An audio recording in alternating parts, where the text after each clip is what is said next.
જી નમસ્કાર, હું TR Jadav TR એજ્યુકેશનમાં ફરીથી એક નવા વિડીયોમાં તમારું સ્વાગત છે. મિત્રો, જીએસઆરટીસી હેલ્પરની તૈયારી માટે અમારી ચેનલમાં ફ્રી વિડીયો લેક્ચર સિરીઝ શરૂ કરવામાં આવી છે, જેમાં ટેકનિકલ અને નોન ટેકનિકલ બંને પ્રકારના વિડીયો ડેલી બેઝ પર અપલોડ કરવામાં આવે છે. તો મિત્રો, ચેનલને સબસ્ક્રાઈબ કરી પ્લેલિસ્ટમાં જઈને તમે તમામ વિડીયો જોઈ શકો છો. મિત્રો, વિડીયોની પીડીએફ પણ તમને ફ્રીમાં મળી જશે. તો અમારી ટેલિગ્રામ ચેનલ અને વોટ્સઅપ ગ્રુપમાં જોડાઈ જજો, જેથી તમને ફ્રી પીડીએફ પણ મળી શકે, જે આવનારી એક્ઝામમાં તમને ખૂબ જ ઉપયોગી સાબિત થશે. તો મિત્રો, આ વિડીયોમાં વાત કરીશું એન્જિનિયરિંગ ડ્રોઈંગ આઈએમપી એમસીક્યુ. પ્રથમ નંબરનો પ્રશ્ન છે, ચોકસાઈ જાળવવા માટે ટી સ્ક્વેરનો યોગ્ય રીતે ઉપયોગ કરવો જરૂરી. ટી સ્ક્વેરનો ઉપયોગ ખાલી જગ્યાની કામગીરી કરવા માટે ન કરવો જોઈએ.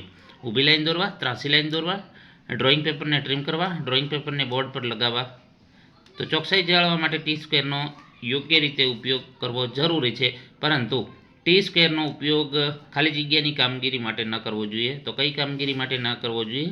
તો ડ્રોઈંગ પેપરને ટ્રીમ કરવા માટે. ઓપ્શન સી સાચો જવાબ છે. નીચેનામાંથી કઈ પેન્સિલની લીડ હાર્ડ હોય છે? HB, B, 3H, F. તો તેનો સાચો જવાબ છે 3H. ખૂણો દોરવા માટે કયું સાધન વાપરવામાં આવે છે? ખૂણો દોરવા માટે કોણ માપકનો ઉપયોગ થાય છે.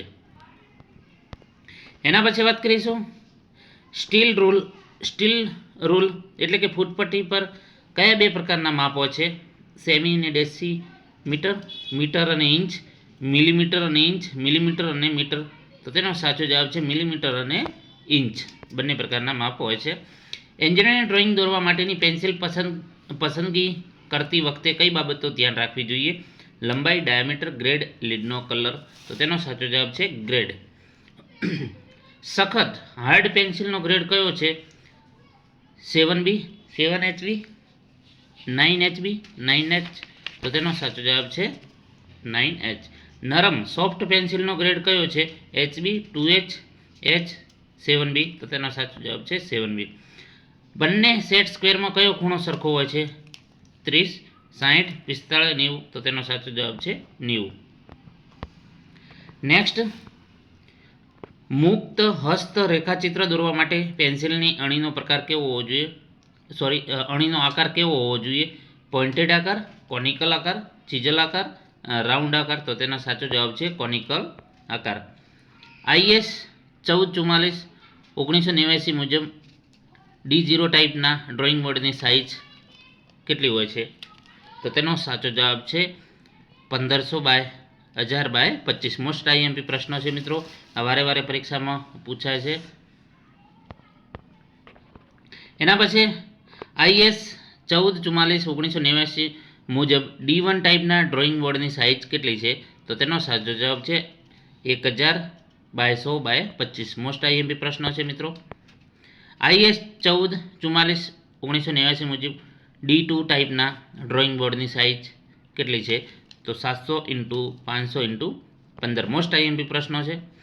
IS 1444 1989 મુજબ D3 ટાઈપના ડ્રોઈંગ બોર્ડની સાઇઝ તો 500 બાય 350 બાય 15. તો મિત્રો, આ ગમે તેમાંથી એક પ્રશ્ન પૂછી શકાશે. D0, D1, D2, D3. તો એના પછી વાત કરીશું ડ્રોઈંગ શીટની સાઇઝ દર્શાવવા માટે કયા સિમ્બોલનો ઉપયોગ થાય છે? તો તેનો સાચો જવાબ છે option D, A0, A1, A2, A3, A4.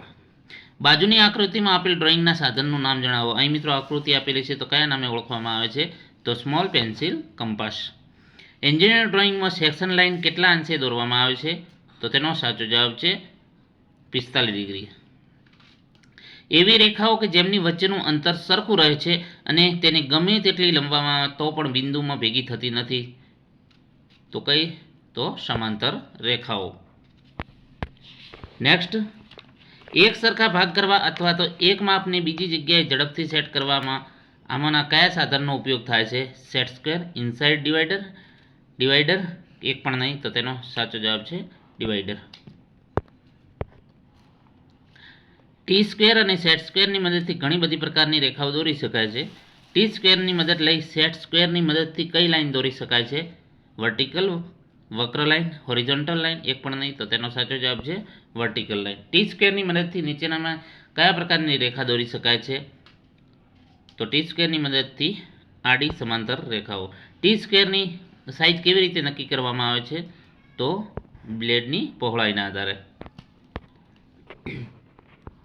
Drawing દોરવા માટે હાર્ડ ગ્રેડ અને સોફ્ટ ગ્રેડની પેન્સિલને ઉપયોગ લેવામાં આવે છે. સોફ્ટ ગ્રેડ પેન્સિલનો ઉપયોગ ક્યારે થાય છે? પાતળી લાઈન દોરવા, ઘાટી લાઈન દોરવા, સેક્શન લાઈન દોરવા, રચના રેખા દોરવા માટે, તો તેનો સાચો જવાબ છે ઘાટી લાઈન દોરવા માટે. ફ્રેન્ચ કર્વ શું છે? ડ્રોઈંગ ટૂલ, ટેન્સાઇલ ટૂલ, એ અને બી, કે ઉપરથી એક પણ નહીં, તો ડ્રોઈંગ ટૂલ છે. ઇન્ડિયન સ્ટાન્ડર્ડ પ્રમાણે 1 મીટર સ્ક્વેર જેટલું ક્ષેત્રફળ ધરાવતી ડ્રોઈંગ શીટ કઈ છે? તો તેનો સાચો જવાબ છે A0. નેક્સ્ટ, ટી સ્ક્વેરનો ઉપયોગ કયા ભાગ હોરિઝોન્ટલ સમાંતર રેખા દોરવા માટે થાય છે? સ્ટોક, બ્લેડ, કમની ધાર, કે ઉપરથી એક પણ નહીં, તો તેનો સાચો જવાબ છે કમની ધાર. સી સાચો જવાબ છે.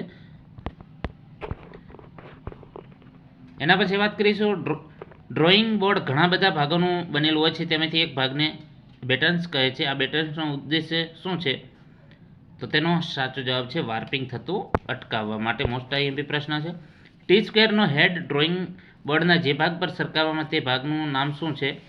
તો વર્કિંગ એજ. ડ્રાફ્ટરની મદદથી ડ્રોઈંગ દોરવા કઈ રીત ઉપયોગી છે?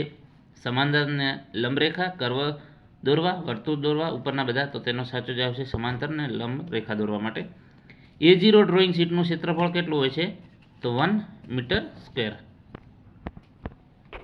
નેક્સ્ટ, A0 ડ્રોઈંગ શીટની લંબાઈ અને પહોળાઈનો ગુણોત્તર કેટલો હોય છે? તો તેનો સાચો જવાબ છે 1/√2. ડ્રોઈંગ માટે ઘણા પ્રકારની પેન્સિલ ઉપલબ્ધ છે, જે ચોક્કસ લાઈન દોરવા માટે ચોક્કસ પેન્સિલનો ઉપયોગ થાય છે. એન્જિનિયરિંગ ડ્રોઈંગમાં રચના રેખા દોરવા માટે કયા ગ્રેડની પેન્સિલ ઉપયોગી છે? તો તેનો સાચો જવાબ છે 2H અને 3H. એન્જિનિયરિંગ ડ્રોઈંગમાં લેટરિંગ અને ઓબ્જેક્ટ લાઇન દોરવા માટે કયા ગ્રેડની પેન્સિલ ઉપયોગ લેવામાં આવે છે? તો તેનો સાચો જવાબ છે H પેન્સિલ. મોસ્ટ આઈએમપી પ્રશ્ન છે મિત્રો.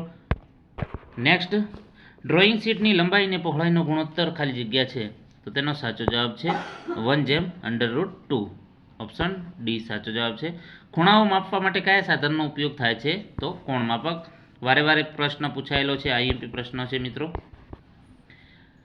આઈએસ સ્ટાન્ડર્ડ મુજબ 6 પ્રકારના ટ્રીમ્ડ ડ્રોઈંગ શીટ ઉપલબ્ધ હોય છે. કઈ સાઇઝની ટ્રીમ્ડ ડ્રોઈંગ શીટને A4 વડે દર્શાવવામાં આવે છે? તો તેનો સાચો જવાબ છે 210/297.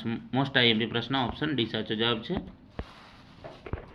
એના પછી વાત કરીશું, આઈએસ સ્ટાન્ડર્ડ મુજબ 6 પ્રકારની ટ્રીમ ડ્રોઈંગ શીટ ઉપલબ્ધ હોય છે. કઈ સાઇઝની ટ્રીમ ડ્રોઈંગ શીટને A0 વડે દર્શાવવામાં આવે છે? તો તેનો સાચો જવાબ